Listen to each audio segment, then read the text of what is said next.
अब हम आते हैं एडवर्टाइजिंग एंड विंडो डिस्प्ले पे, ठीक है, जो कि हमारा नेक्स्ट टॉपिक है।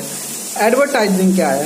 The word advertising has been derived from the Latin term advertere where which means turning the attention towards the product, ठीक है। ये कहाँ से उत्पत्ति हुई है इस वर्ड की, एडवर्टाइजिंग की? एडवेंचर वर्ड से, ठीक है, सॉरी एडवर्चर, ADVERTERE, जो कि एक लैटिन वर्ड है। इसका मतलब क्या है? Turning the attention toward the product. Advertisement में be defined as the art of making a business establishment for its product, ठीक है, known as public in such a way that a desire is created in the minds of people to buy that particular product। अब जैसे fair and lovely आप देखते हैं, ठीक है, fair and lovely का प्रचार आता होगा। एक तरफ एक लड़की रहती है, वो काफी सांवली रहती है और वो धीरे धीरे धीरे धीरे धीरे धीरे करके 7 डेज का कुछ ऐसे पैरामीटर आता है कि पहले दिन ऐसी थी, उसने फिर 7 दिन तक वो फेयर एंड लवली लगाया, उसके बाद जो है वो काफी गोरी हो गई, ठीक है। तो वो क्या है, एक तरह से डिमांड क्रिएट करने का तरीका है कि अब जो लड़कियां हैं वो उसे देखेंगी या फिर लेडीज उससे देखेंगी और कन्विंस होंगी कि हाँ इस क्रीम को लगाने से वो गोरी हो सकती हैं, ठीक है। इस कंडीशन में क्या होगा, वो उस सामान को, उस प्रोडक्ट को परचेज करने मार्केट में जाएंगे। या फिर अदर प्रोडक्ट्स ही देख लीजिए कि थम्स अप का एडवर्टाइजमेंट आता है, ठीक है, रणवीर सिंह उसे करते हैं कि वो थम्स अप पी रहे हैं और अचानक जो है किसी गुंबद पर किसी पिरामिड पे से कूद जा रहे हैं ऊपर से, ठीक है, और फिर एक पैराशूट पे गिर रहे हैं, फिर उस पैराशूट पे जो पर्सन है उससे कुछ बात करते हैं, उससे कुछ बोलते हैं। तो मतलब एक कहने का तरीका है, वो एक तरह का एडवर्टाइजमेंट करने का तरीका है। या फिर अदर ही चीजें देख लीजिए, मतलब कि अपने प्रोडक्ट को बेहतर दिखाना, इसका मतलब ही है कि वो आप अपने प्रोडक्ट को बहुत ही बेहतर दिखाने की कोशिश कर रहे हैं, ठीक है। इसी से ये क्या होता है, एक आर्ट होता है बिजनेस के एस्टेब्लिशमेंट के लिए, to create a desire in mind of the people, ताकि लोग उस प्रोडक्ट को खरीद सके। According to Frank Presbrey, advertising may be defined as advertising is printed, written, spoken और ग्राफिक सेल्समैनशिप, ठीक है। Advertisement are design to sell the products of the advertiser and to influence favourably the public mind individually and collectively with respect to the interest of the advertiser, ठीक है। The main aim of any kind of business is to sell the goods in the maximum quantities so as to earn maximum profit. The success of the business depends on the sales of the organization. Hence, it is the endeavor of every businessman to increase his sales to the maximum extent, ठीक है।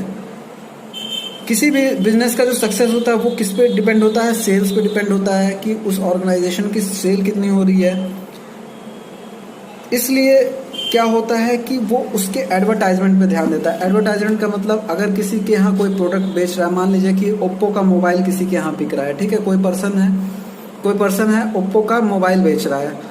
अब उस Oppo के mobile को अगर वो बेच रहा है तो कैसे लोगों को पता चलेगा कि ओप्पो का मोबाइल इनके यहाँ स्पेशली मिलता है? वो अपने यहाँ बड़ा सा बोर्ड लगा के रख देगा सामने में कि ओप्पो मोबाइल, ठीक है। उससे क्या होगा, उसकी एक एडवर्टाइजमेंट हो रही है कि हाँ इन पर्सन के यहाँ ओप्पो का मोबाइल मिलता है, और जो जिन भी पर्सन को वो मोबाइल पसंद होगा, ठीक है, या फिर अगर उनके फीचर्स पसंद होंगे, उसके अलावा भी वो क्या कर सकता है, उनके स्पेसिफिकेशन लिख सकता है कि ये कैमरा, ये चीज़ें, ये, ठीक है, ये रैम, इतने रैम का, इतने जीबी मेमोरी है, ये है, वो चीज़ें, सारी चीज़ें, या कैमरा इतने हाई क्वालिटी का है, ये सब चीज़ें उसमें स्पेसिफाई कर सकता है अपने एडवर्टाइजमेंट के लिए, ताकि लोग उसकी दुकान पर आएँ और उसकी सेल बढ़े। To achieve this goal, he adopts different methods, out of which advertisement is the most important method of persuading the people to buy their products. In the modern business, there is severe competition for capturing market share. Therefore, it is necessary that the manufacturer keep the consumer informed about the other products, place of its availability, etc. ठीक है, इस समय competition का दौर है, इसलिए जो है मैन्युफैक्चरर क्या चाहता है कि उसके प्रोडक्ट के बारे में लोग जाने, उसके एडिशनल फीचर्स के बारे में लोग जाने, एडवांटेज क्या है उसके प्रोडक्ट्स में अदर प्रोडक्ट्स के कंपैरिजन में ये जाने, और कहाँ पे वो चीज़ें आसानी से मिल सकती हैं.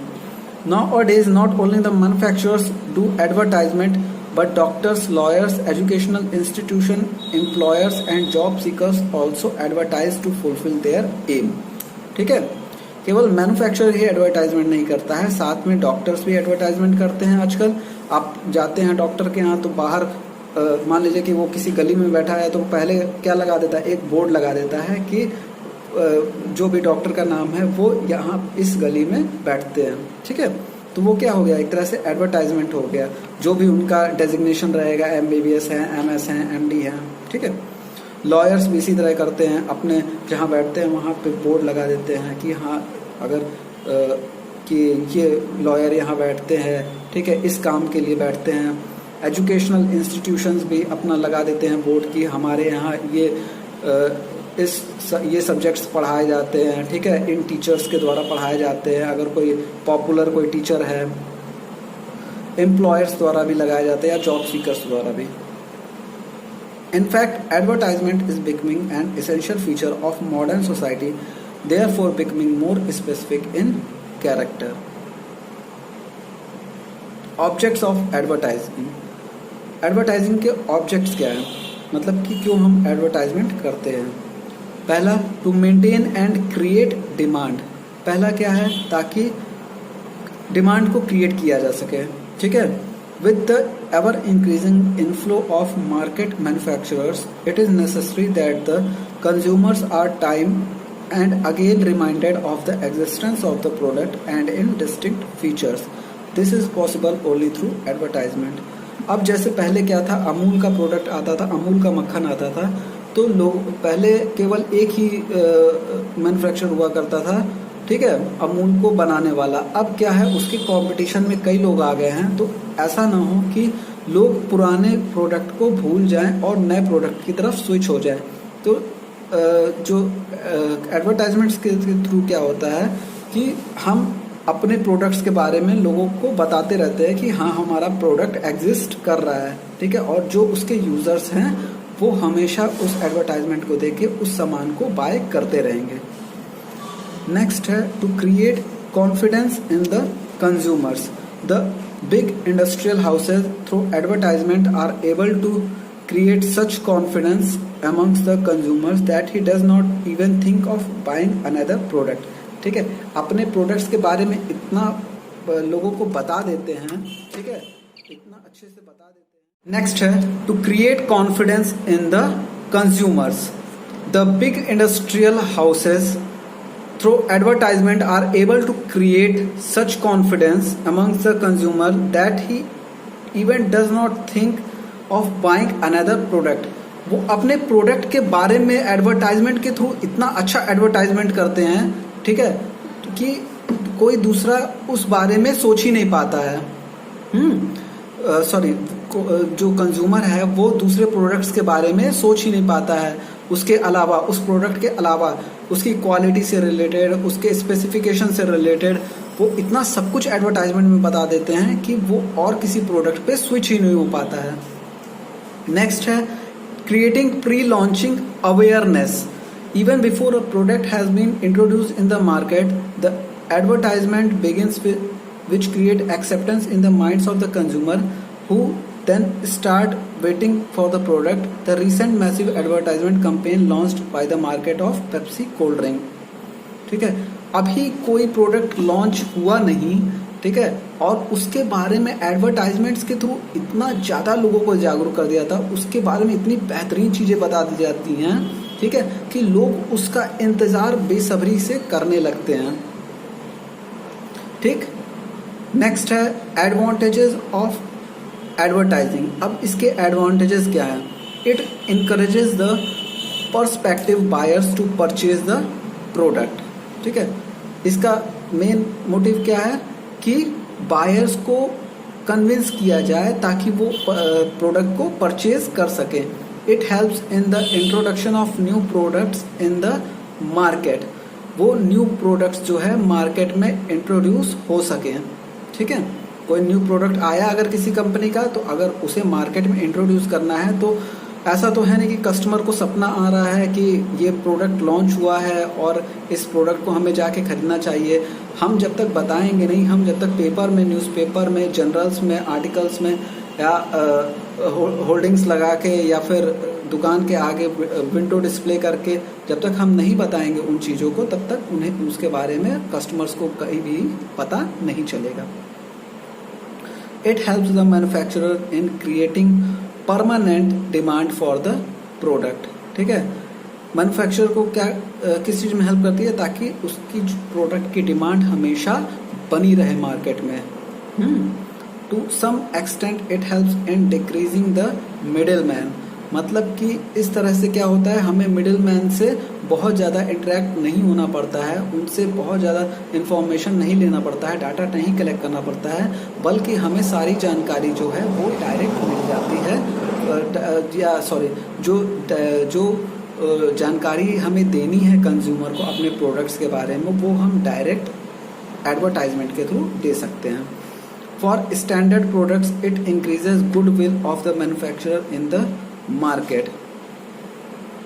ठीक है, स्टैंडर्ड प्रोडक्ट्स जो होते हैं उनका जो है गुडविल बढ़ जाता है मैन्युफैक्चरर के द्वारा जब वो मार्केट में अपने प्रोडक्ट का एडवर्टाइजमेंट करते हैं, अपने प्रोडक्ट को लॉन्च करते हैं। It increases sales by increasing introducing new products in the market और by telling about how different uses for the existing products. ठीक है, न्यू प्रोडक्ट जब कोई लॉन्च करते हैं हम मार्केट में तो हमें पता चल जाता है, तो हम इसके बारे में बताते हैं न्यू प्रोडक्ट के बारे में, और ये भी साथ में बताते हैं कि इसके क्या फ़ायदे हैं जो कि दूसरे प्रोडक्ट्स में नहीं हैं। It helps in increasing the turn over of the manufacturers. ठीक है, इससे उनका टर्नओवर जो है, मैन्युफैक्चरर का टर्नओवर जो है वो बढ़ जाता है। It provides an important source of revenue to different advertising agencies and publishers of various newspapers and magazines। ठीक है, इससे क्या होता है, अगर हम न्यूज़पेपर में या फिर वेरियस मैगजीन्स में अपने प्रोडक्ट्स के बारे में बताएंगे तो उनका भी खर्चा चलता रहेगा। ठीक है, उन्हें भी काम मिलता रहेगा। और साथ में जो एडवर्टाइजिंग एजेंसीज हैं, जो जैसे कि आप वो देखते हैं, टीवी देखते हैं, तो टीवी पे क्या होता है, एडवर्टाइजमेंट आता है ना, प्रचार आता है ना, तो प्रचार में क्या प्रचार जो करते हैं उसके भी एडवर्टाइजिंग एजेंसीज होते हैं। ठीक है, जो कि उस प्रचार को बनाने में हेल्प करते हैं। ठीक, तो उनका भी क्या है, रेवेन्यू आता रहता है, उनके पास भी पैसा आता रहता है, उसमें भी कई लोग रोजगार पाते रहते हैं। इट गिव्स डायरेक्ट और indirect employment to a number of persons like painters. ठीक है, पेंटर्स को भी काम मिलता रहता है, साथ में फोटोग्राफर्स को भी काम मिलता रहता है, सिंगर्स को भी काम मिलता रहता है और कार्टूनिस्ट को भी काम मिलता रहता है। क्योंकि आपने कई बार देखा होगा कि जो आते हैं एडवर्टाइजमेंट्स उनमें कार्टून्स का यूज़ भी किया जाता है। ठीक है, It helps to raise the standard of living by creating desire in the minds of the people for purchasing better products। ठीक है, इससे क्या है, लोगों के इस जीने का जो तरीका है, स्टैंडर्ड ऑफ लिविंग है, ठीक है, वो क्या है, वो एक तरह से बढ़ जाता है।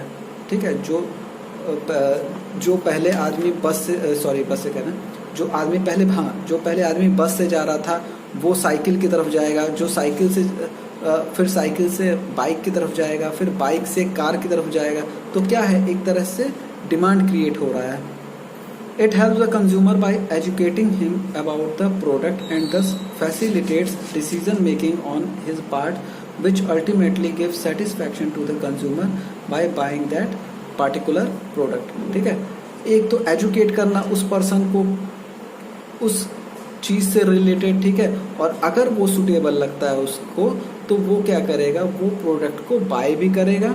ठीक है, और उससे सेटिस्फाई भी होगा। अगर वो प्रोडक्ट अच्छा होगा तो वो उससे सेटिस्फाई भी हो जाएगा। It helps the salesman to a great extent because by advertisement more than half the work is done. ठीक है, जो सेल्समैन है उसका काम थोड़ा सा कम हो जाता है, वो जो है उसका वर्कलोड थोड़ा सा कम हो जाता है। The salesman now has to merely exhibit the product and sell it. अब इसका डिसएडवांटेजेस क्या है? पहला है excessive advertisement increases the cost of product, ठीक है, which is a burden on the consumer.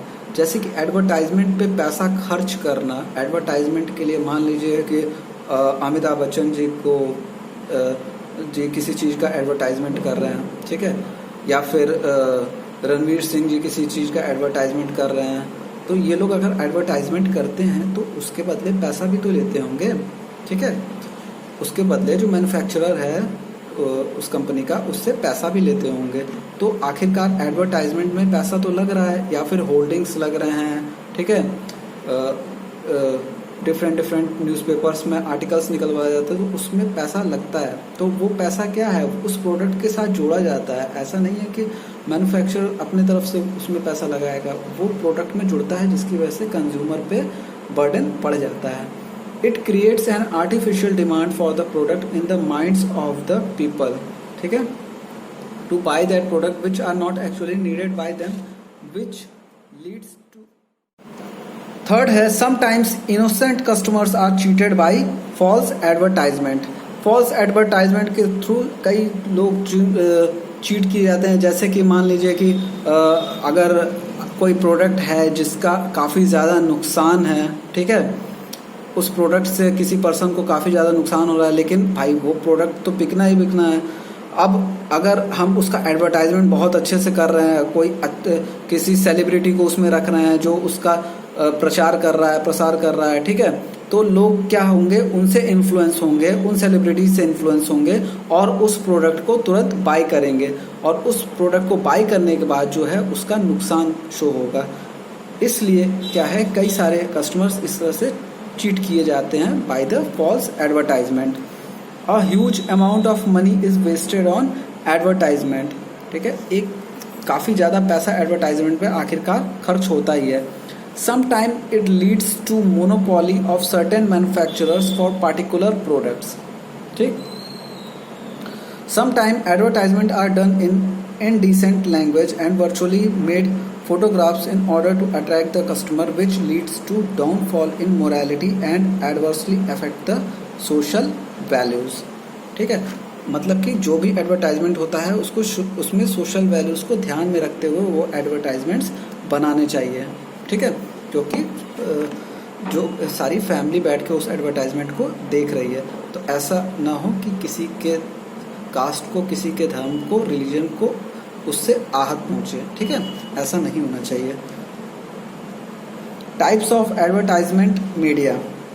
There are a large number of advertisement media but none satisfy the advertiser because advertisement trend changes daily, ठीक है। कई सारे advertisement media हैं पर कोई भी एडवर्टाइजर को सेटिस्फाई नहीं करती है, क्योंकि एडवर्टाइजमेंट हमेशा चेंज होती रहती है। Therefore the advertiser finds new ways and means for advertising new products. Basically the various advertising media used are as follows. कौन कौन से एडवर्टाइजिंग मीडिया हैं, आइए जानते हैं। सबसे पहले है हमारा प्रेस, ठीक है। Press is considered as a very powerful media to reach a large section of people at reasonable cost, ठीक है।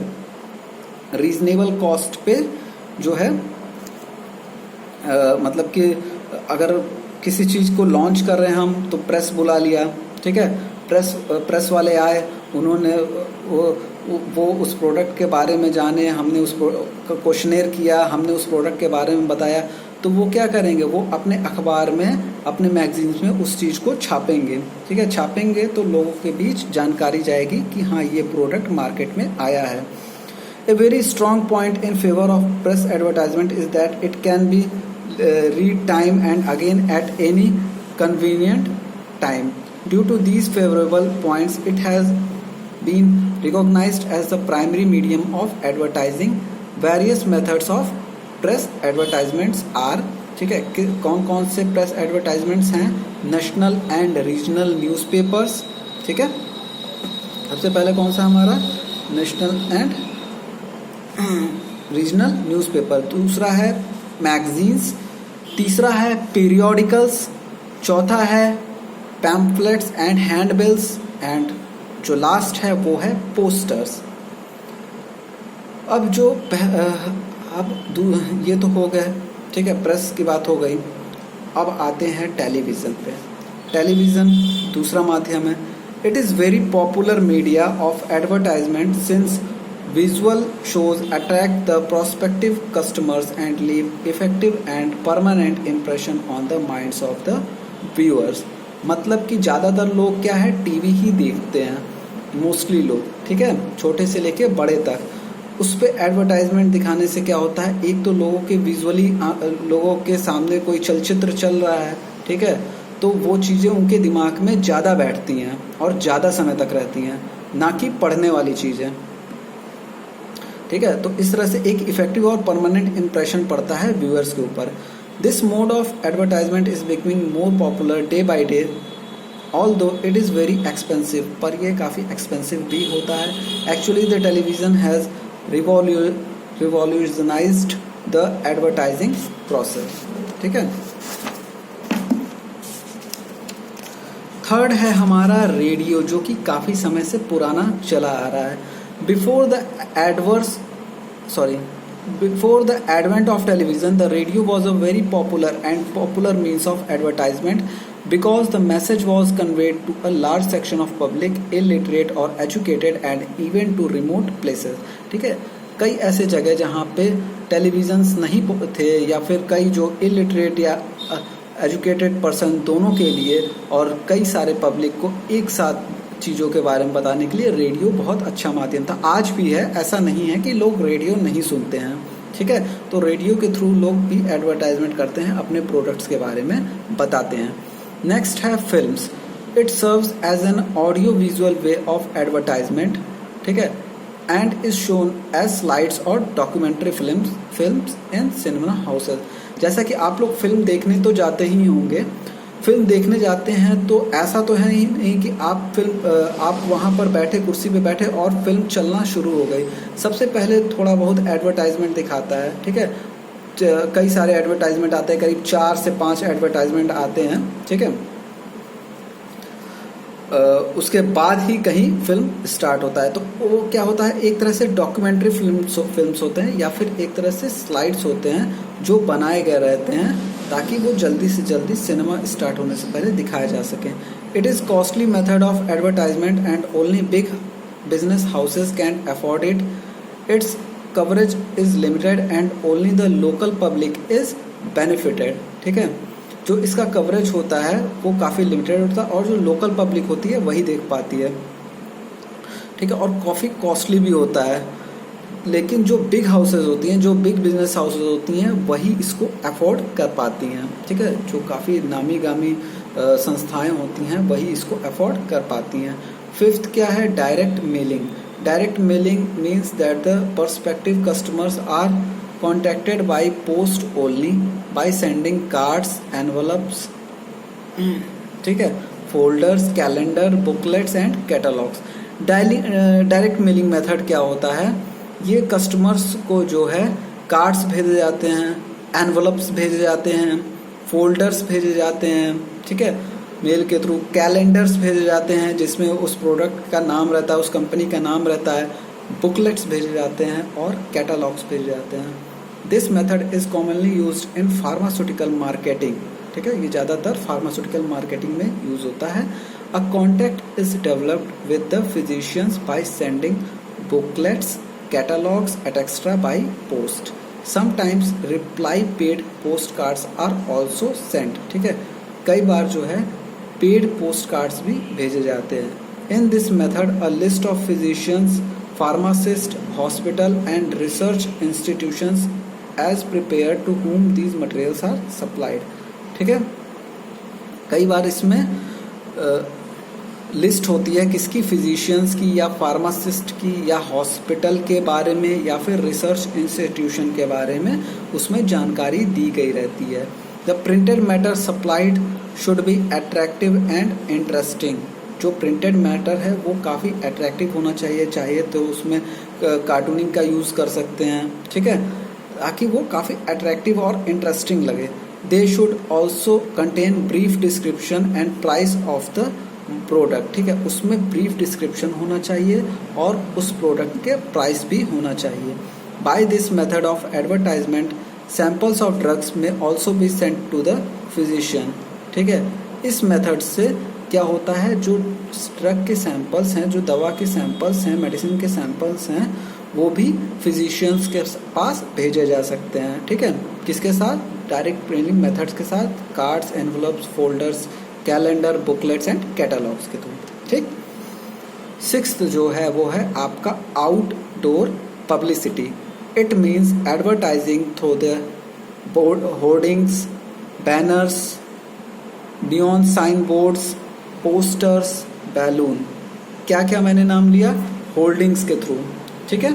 देखा होगा ना, मार्केट में आप जाते हैं तो होल्डिंग्स लगे रहते हैं जगह जगह पे, जो कि दूर से ही दिख जाते हैं, या फिर बैनर्स के थ्रू, जो बैनर लगे रहते हैं उनके थ्रू भी। नियॉन साइन बोर्ड्स, ठीक है, नियॉन साइन बोर्ड्स मतलब जो जलते हैं, रात में भी दिखते हैं, अक्सर आप लोगों ने देखा होगा, हाईवे पे आप जाते हैं तो नियॉन साइन बोर्ड्स लगे रहते हैं। पोस्टर्स के थ्रू, बैलून्स के थ्रू, ठीक है, बैलून्स का भी चलन आजकल तो थोड़ा कम हो गया है, लेकिन काफ़ी पहले चलता था कि बैलून्स हवा में उड़ते रहते थे और वो उस प्रोडक्ट वो की डिस्क्रिप्शन उन पर दी गई होती थी। However it has to be put a centralised place where it can be seen by a large number of people, ठीक है। इसको कहाँ लेकिन रखना चाहिए, मोस्टली सेंट्रलाइज्ड प्लेस पे रखना चाहिए जहाँ पे ज़्यादा से ज़्यादा लोग दिख सके। सेंट्रलाइज्ड प्लेस मतलब जहाँ पे ज़्यादा से ज़्यादा लोग पहुँच सकें। The main aim of outdoor advertising is to catch the attention of passers-by within twinkling of an eye. Outdoor advertising का, पब्लिसिटी का क्या उद्देश्य होता है, ताकि जो पासर्स हैं वो एक नज़र में उस प्रोडक्ट को देख सकें, ठीक है, क्योंकि लोगों के पास इतना समय नहीं है कि वो आपके प्रोडक्ट पे इतना ध्यान दे पाए। अगर वो काफ़ी नीचे रहेगा, ठीक है, आपने होल्डिंग काफ़ी नीचे लगा रखी है तो वो पर्सन इतना ध्यान नहीं देगा, लेकिन अगर वो दूर से ही दिख रहा है और कोई गाड़ी चला के, कोई बाइक चला के, कोई स्कूटी चला के उस रास्ते जा रहा है तो उसकी दूर से ही नज़र वहाँ पे पड़ेगी कि हाँ ये प्रोडक्ट का बोर्ड यहाँ पे लगा हुआ है, होल्डिंग यहाँ पे लगी हुई है। Specially neon light is an attractive mode of outdoor publicity. खासकर नियॉन लाइट, क्योंकि आदमी क्या होता है, नियॉन लाइट मतलब कि वो जल रहा है भाई, वो अंधेरे में भी जलेगा, ठीक है। तो अगर नियॉन लाइट है, अंधेरे में भी आदमी जा रहा है, लाइट नहीं है उस एरिया में, तो भी वो प्रोडक्ट हमें आराम से दिखेगा। अब है advertisement of pharmaceutical products. The advertisement of consumer goods and pharmaceutical product is quite different from each other because the former are made directly to the consumer, whereas the latter are addressed to the doctor or physician who are the deciding person for the selection of a particular medicine for a particular patient and not the patient himself, ठीक है। इसमें patient का कोई role नहीं होता है, और किसका रोल होता है, ओटीसी मेडिसिन को छोड़ दिया जाए तो जो इसमें रोल होता है वो किसका होता है, फिजिशियंस का होता है, फार्मासिस्ट का होता है, ठीक है, या फिर फिजिशियंस का होता है या फिर डॉक्टर्स का होता है, ना कि किसी पेशेंट का होता है। पेशेंट तो खुद से नहीं ना चॉइस करेगा कि अरे भैया हमारे लिए ये दवा ठीक रहेगी या हमारे लिए हमें ये दवा चाहिए, वो तो डॉक्टर डिसाइड करता है पेशेंट के बीमारी को देख के। Similarly, the chemist or pharmacist cannot dispense the medicines of his own choice. He will have to dispense only those medications which are prescribed by the doctor, physician or RMP. ठीक है, जो RMP decide करेगा या doctor physician decide करेगा वही दवा chemist या pharmacist को देना है, ठीक है। अपने मन से भी वो दवा प्रिस्क्राइब नहीं कर सकता। This is because the drug and medicine due to their potencies and toxicities require a lot of discretion and judgment in their use, which can only be provided by an authorized expert medical person, ठीक है, क्योंकि भाई इसके कई सारे potencies, उसकी potential कितनी है, उसकी टॉक्सिसिटी कितनी है, ये नहीं पता होता है। ये सिर्फ डॉक्टर्स या फिजिशियंस को ही पता होता है, ठीक है, या रजिस्टर्ड मेडिकल प्रैक्टिशनर को ही पता होता है। The direct advertisement of drug to the public may led to self medication with very serious results. इसकी वजह से क्या हो सकता है, अगर हम डायरेक्ट एडवर्टाइजमेंट करेंगे तो लोग क्या होंगे, वो दवा खरीदेंगे और उसकी जो टॉक्सिसिटीज़ है उस असर उन पर होने लगेगा। तो ऐसा नहीं होना चाहिए, क्योंकि हम पब्लिक वेलनेस के मतलब कि जो एक फार्मासिस्ट है वो पब्लिक वेलनेस के रिस्पेक्ट में काम कर रहा है। Due to these reasons the direct advertisement of drugs to public is prohibited, ठीक है। तो डायरेक्ट एडवर्टाइजमेंट हम कभी भी दवाओं का नहीं करते हैं पब्लिक के बीच में।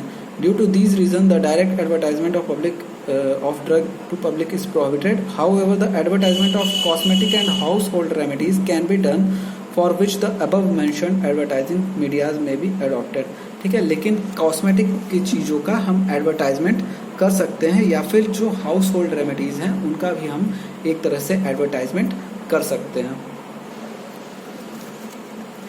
Now, recently the WHO has passed a revolution regarding the advertisement of drugs, which is as follows, ठीक है। WHO ने अभी रिसेंटली ड्रग के एडवर्टाइजमेंट से रिलेटेड एक रिजोल्यूशन पास किया है। आइए जानते हैं उसके बारे में।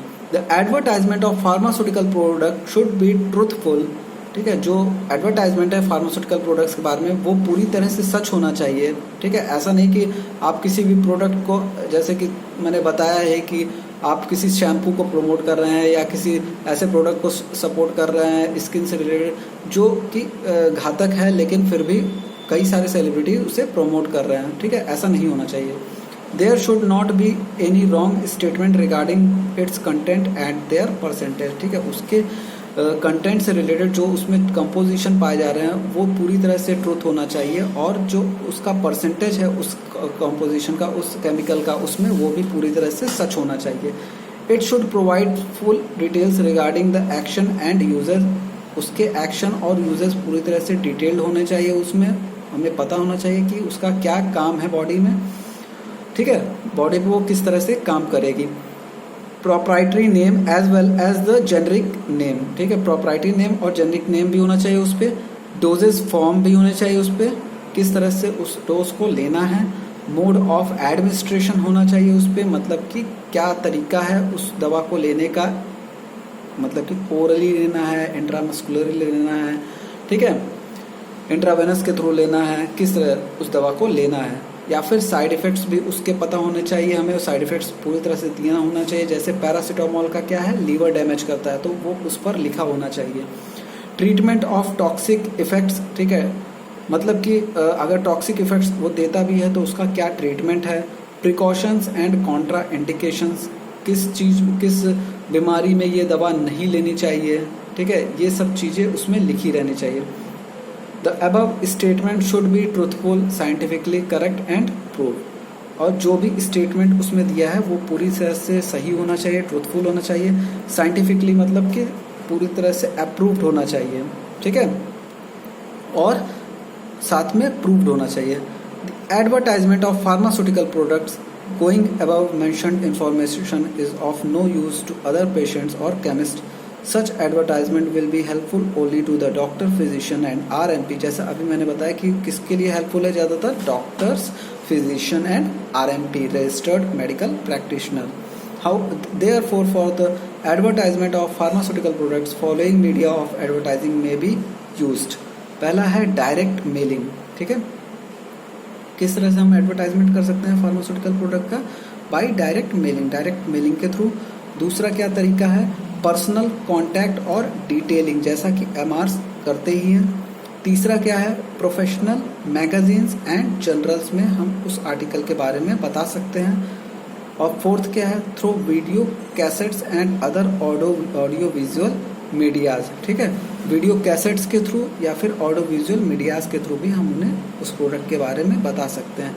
If anybody contravenes any provision of the act and rules and indulges in prohibited advertisement may be presented and imprisoned up to 6 months or a fine or both on first conviction and with imprisonment up to 1 year or a fine or both on any subsequent conviction। अगर ये चीज़ें गलत पाई जाती हैं act और rules के through तो उस पर्सन पे कड़ी कार्रवाई भी की जाएगी और उसको फाइन भी देना पड़ सकता है और 6 महीने की या साल भर की जेल भी हो सकती है। ठीक है, नेक्स्ट आते हैं हम विंडो डिस्प्ले पे। विंडो डिस्प्ले क्या है? It is the most effective and direct method of attracting the immediate attention of the customers. ठीक है, सबसे इफेक्टिव और डायरेक्ट मेथड है कस्टमर्स को अट्रैक्ट करने के लिए। It is the most common method which is usually adopted by retailers. ज़्यादातर ये किसके लिए अप्लाई होता है? रिटेलर्स के लिए। They display and arrange the products in the show window counter and sales of the shops in a systematic and decorative way so as to create curiosity amongst the customer to buy the product. क्या करते हैं? उस product को अच्छे से बहुत ही decorate करके, ठीक है, अपने विंडो डिस्प्ले पे लगाते हैं या अपने काउंटर्स में लगाते हैं ताकि वो देखने में काफ़ी अच्छा लगे कस्टमर को। They display and arrange show window in the index of the shop, therefore the latest design and attractive product should be displayed in the show windows। show window में किस तरह के प्रोडक्ट्स लगाए जाने चाहिए? जो काफ़ी अट्रैक्टिव हों देखने में, ठीक है। which should be changed regularly, और उनको हमेशा चेंज करते रहना चाहिए क्योंकि समय के साथ साथ वो भी काफ़ी गंदे हो जाते हैं। अगर वो सामान जो आपने लगाया है वो नहीं बिका कुछ समय के लिए तो वो जो है उसकी चमक या फिर उस पर धूल बैठने लगेगी जो कि जिससे रिप्लेस करना चाहिए नए प्रोडक्ट से। ठीक है, which should be change regularly. Large show windows are also arranged in at stations, bus stands, airports and cinema halls. Sometimes leading manufacturers hold competition from window display and award prizes to winners who arrange the good in attractive and systematic manners। ठीक है, कई बार क्या होता है manufacture, मैंने पहले भी बता चुका हूँ कि मैन्युफैक्चरर्स क्या करते हैं, जिनका जो डिस्प्ले होता है वो अच्छा होता है उन्हें कुछ गिफ्ट प्राइजेस भी देते हैं। रिटेलर्स जो अपने आगे विंडो डिस्प्ले में उनके प्रोडक्ट्स को बहुत अच्छे से लगाए हुए हैं, ठीक है, अच्छे वे से रिप्रेजेंट कर रहे हैं, उनको कुछ गिफ्ट आइटम भी प्रोवाइड कराते हैं। Window display attracts the customer into the shop where he can be shown more variety of goods. Therefore, high quality, eye-catching and reasonably priced goods should be displayed in the show window. It also helps the hesitating customers to make up their mind to buy certain goods by letting them know both the price and also that a particular product is available in the shop। Window display का काम क्या है? ताकि वो customers को attract कर सके। अगर कस्टमर अंदर एक बार घुसता है तो उससे वो प्रोडक्ट पसंद आता है और वो उसे बाय भी कर लेता है, ठीक है, अगर उसे प्राइस भी उसका समझ में आता है, ठीक है। और जो हेजिटेटिंग कस्टमर्स होते हैं जो कि अंदर मान लीजिए कि दुकान के अंदर पता नहीं क्या है क्या नहीं है, उन्हें नहीं पता है, ठीक है, वो भी हेजिटेट नहीं होते हैं अगर उन्हें वो प्रोडक्ट बाहर अच्छे से दिख जाता है, ठीक है, अट्रैक्टिव वे में दिखता है तो वो भी दुकान के अंदर एंटर कर जाते हैं, ठीक है। As the advertisement of pharmaceutical product is prohibited, therefore they are not displayed in the show windows। चूँकि फार्मास्यूटिकल प्रोडक्ट्स प्रोहिबिटेड हैं इसलिए उनको हम डिस्प्ले नहीं करते हैं शो विंडोज पे। Only the non ethical cosmetic and house hold product can be displayed in the show window. जो नॉन इथिकल हैं, जो कॉस्मेटिक हैं या फिर जो हाउस होल्ड प्रोडक्ट्स हैं वही केवल शो विंडोज में डिस्प्ले किए जा सकते हैं। अब आते हैं एडवांटेजेस ऑफ विंडो डिस्प्ले पे। It acts as a silent salesman for promoting sales. ठीक है, सेल्स को प्रमोट करने में इसको हम एक तरह से क्या कह सकते हैं कि ये साइलेंट सेल्समैन है। It is good method of advertisement. ये एक बहुत अच्छा मेथड है एडवर्टाइजमेंट का। It makes the shop more decorative and attractive. ठीक है, ये शॉप को काफ़ी ज़्यादा डेकोरेटिव और बेहतर बनाता है और काफ़ी अट्रैक्टिव दिखाता है। जैसे आप मॉल में जाते हैं, ठीक है, मॉल में चीज़ें क्या होती हैं, पूरी तरह से अच्छे, बहुत मतलब कि रिप्रेजेंटेशन उनका काफ़ी अच्छा होता है, ठीक है। हर चीज़ का, चाहे वो आप जूते की दुकान पे चले जाइए, चाहे बैग की दुकान पे चले जाइए, चाहे फूड आइटम्स की दुकान पे चले जाइए, तो उनका जो डेकोरेशन या जो अपने सामान को, प्रोडक्ट को शो करने का तरीका है वो काफ़ी अच्छा होता है। It attracts the customers and passers by. It helps the hesitant customers to make up their mind to buy certain goods by letting them know about the quality and price of the product। जैसा कि मैंने बताया, जो customer hesitate करते हैं किसी दुकान में घुसने से, वो भी अगर उस प्रोडक्ट को बाहर देखेंगे तो वो दुकान के अंदर जाएंगे उस प्रोडक्ट को बाई करने के लिए, अगर उसका प्राइस भी उन्हें समझ में आ जाता है तो। The customers come to know about what kind of products are available in the shop। उन्हें ये पता चल जाता है कि किस तरह का प्रोडक्ट इस शॉप में अवेलेबल है। जैसे आपने ओप्पो का एडवर्टाइजमेंट लगा दिया, वीवो का एडवर्टाइजमेंट लगा दिया, या एमआई का एडवर्टाइजमेंट लगा दिया, तो उससे क्या होगा, जो कस्टमर है उससे ये पता चल जाएगा कि हाँ, इनके यहाँ ये प्रोडक्ट्स अवेलेबल हैं। It saves time of the shopkeeper. ये शॉपकीपर का टाइम बचाता है। मान लीजिए कि कोई कस्टमर आया, अब वो पूछेगा कि हाँ, आपके यहाँ ये सामान अवेलेबल है कि नहीं है, और आप किसी दूसरे कस्टमर में बिजी हैं, ठीक है, तो आप उसे समय नहीं दे पा रहे, तो वो कस्टमर चला जाएगा। तो इस कंडीशन में क्या होगा, अगर आपने वो डिस्प्ले में लगा रखा है तो कस्टमर को ऑटोमेटिकली पता चल जाएगा कि आपके पास ये प्रोडक्ट अवेलेबल है। इट प्रोमोट सेल्स, ठीक है, और इसका जो मेन वो क्या है कि ये सेल को प्रमोट करता है। It creates good impression on the customer when he इंटर्स the shop, ठीक है। जब कस्टमर शॉप के अंदर एंटर करता है तो उस पर एक बहुत अच्छा इंप्रेशन पड़ता है उस कस्टमर के ऊपर, ठीक है, विंडो डिस्प्ले की वजह से।